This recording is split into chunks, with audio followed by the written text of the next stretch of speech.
Good morning, everybody. Unless, of course, you're watching this video in the evening. In that case, good evening. You are watching Time Travel TV, and today we're going to be talking about just how Britain managed to get nuclear weapons. Now, it all started back in the 1930s when Britain was one of the first countries to research into the possibilities of getting nuclear weapons. When World War II came and America entered the war, Britain shared all its research with America. America then went on to develop its own nuclear weapons with the Manhattan Project, where many British scientists helped in the research. Now, after World War II, the Prime Minister, Clement Attlee, thought to himself, now, in order to maintain our international status, we really need nuclear weapons, a bit like America.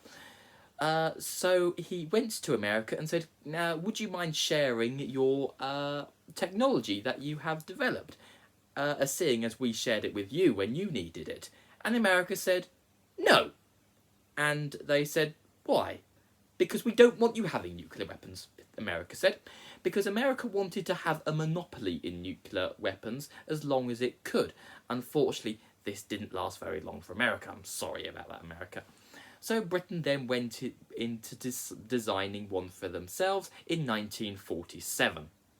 The research board was named by Clement Attlee personally, and it was called the High Explosive Research, which it does what it says in the tin, really. And thankfully, all the Russian agents that looked into it thought there was nothing wrong with it. Anyway, so what then happened was then Britain really wanted to be the second country to get nuclear weapons. It wanted to beat Russia. Unfortunately for Britain, in 1949, Russia detonated their first one, which made Britain pretty miffed. But in 1953, Britain then detonated their first one in Operation Hurricane in Australia.